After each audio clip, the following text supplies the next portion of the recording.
ఆయన నోటను ఏ కపటమును కనబడలేదు. ఆయన దూషింపబడి బదులు దూషింపలేదు. ఆయన శ్రమ పట్టబడి బెదిరింపక న్యాయముగా తీర్పు తీర్చు దేవునికి తన్ను తాను అప్పగించుకునేను.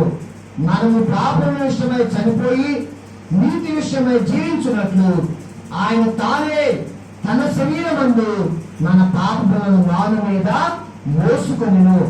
ఆయన పొందిన గాయముల చేత మీరు స్వస్థత నొందితిరి. మీరు గొర్రెల వలె దారి తప్పిపోతుంది గాని ఇప్పుడు మీ ఆత్మల కాపరియు అధ్యక్షుడైన ఆయన యొద్దకు మళ్ళీ ఉన్నారు. హల్లెలూయా. కాబట్టి మీరు ఇక్కడ పేతురు గారు యేసు ప్రభు గురించి అంటా ఉన్నాడు కదా, మీరు తన అడుగుజాడలను నడుచుకున్నట్లు మీకు మాదిరి ఉంచిపోయాడు. యేసు ప్రభు ఉంచిపోయామా? మనం ఆయన అడుగుజాడల్లో నడవాలని మనకు ఒక మాదిరికరమైన జీవితాన్ని ఆయన మన కొరకు ఆయన ఉంచిపోయాడు కనుక ఆ మాదిరిలో మనం జీవించేవారిగా ఉండాలి. ఆ అడుగుజాడల్లో మనం నడిచేవారిగా ఉండాలి. ఆయన పాపం చేయలేదండి. ఏం చేయలేదు? ఆయన పాపం చేయలేదని పేతురు గారు చెబుతా ఉన్నాడు. పేతురు గారు యేసు ప్రభు పరిచర్య ప్రారంభించిన నాటి నుంచి చనిపోయి పునరుత్థానుడై ఆరోహణమై పరలోక రాజ్యానికి వెళ్ళిపోయే వరకు కూడా యేసు ప్రభుని విడవకోకుండా వెంబడించిన వ్యక్తి యేసు ప్రభు. హల్లెలూయా. అందరూ హల్లెలూయా. 3.5 సంవత్సరాలు యేసు ప్రభు వెనుదంటే తిరిగినటువంటి వ్యక్తి యేసు ప్రభు నుంచి సాక్ష్యం ఇస్తా ఉన్నాడు కదా, ఆయన పాపము చేయలేదు. ఆయన పాపం చేయలేదు. ఆయన నోటను ఏ కపటం కూడా లేదు. 3.5 సంవత్సరాలు ఆయనతో పాటుగా ఉంది కనిపిల్లరా. ఆయన ఇస్తున్న సాక్ష్యం ఏంటంటే ఈ 3.5 సంవత్సరాలు ఆయనతో నడిచాం, ఆయనతో తిన్నాం, ఆయనతో తిరిగాం, ఆయనతో పండుకున్నాం. అయినా కానీ ఆయన పాపం చేసినట్టు కానీ ఆయన నోటన ఏదన్నా కపటపు మాట ఉన్నట్టు కానీ నేను చూడలేదని సాక్ష్యం ఇస్తా ఉన్నారు. హల్లెలూయా. కనుక చాలా యేసుప్రభువు కదా, నాలో పాపం ఉందని నేను ఎవడు స్థాపించగలను అని సవాలు చెప్తే ఎవరు కూడా యేసు ప్రభువులో పాపాన్ని చూపించలేకపోయారు. ఎబ్రీయులకు రాసిన పత్రిక 4వ అధ్యాయం 17వ వచనంలో ఉంది, ఆయన శోధింపబడి పాపం చేయని వాడిగా ఉండెను. హల్లెలూయా. ఆయన మన వలె ఆయన శోధించబడ్డాడు కానీ ఆయన పాపము లేని వాడిగా ఉన్నాడు. ఆయన మన వలె శోధించబడ్డాడు. అనేక రకాలుగా ఆయన తిట్టారు, అవమానపరిచారు, రెచ్చగొట్టారు. అనేక రకాలుగా ఆయన పాపం చేయడానికి ప్రేరేపించారు కానీ ఆయన పాపము లేని వాడిగా ఈ లోకంలో ఆయన జీవించాడు. ఆయన హల్లెలూయా. మరొక 7వ అధ్యాయం ప్రకారమా చెప్పండి. పాపంలో చేరక ప్రత్యేకంగా ఉన్నవాడు పాపుల మధ్య నడిచాడు, పాపుల మధ్య జీవించాడు, పాపుల మధ్య బ్రతికాడు కానీ పాపం అంటుకోకుండా ప్రత్యేకంగా ఆయన బ్రతికాడు. చేపంట ఉప్పు నీళ్ళలో జీవిస్తుంది కానీ చాలా ఉప్పు ఏముందన్నా తింటే చాలా టేస్ట్ గా ఉంటుంది. హల్లెలూయా. తర్వాత కమలం పువ్వు ఉంటుంది. అది బురద నుంచి పుడుతుంది. ఏం పుడుతుంది? బురదలో నుంచి పుడుతుంది కానీ దానికి బురద అంటదంట. హల్లెలూయా. దాని మీద బురద వేస్తే జారిపోతుంది కానీ పుట్టేది మాత్రమే బురదలో నుంచి. హల్లెలూయా.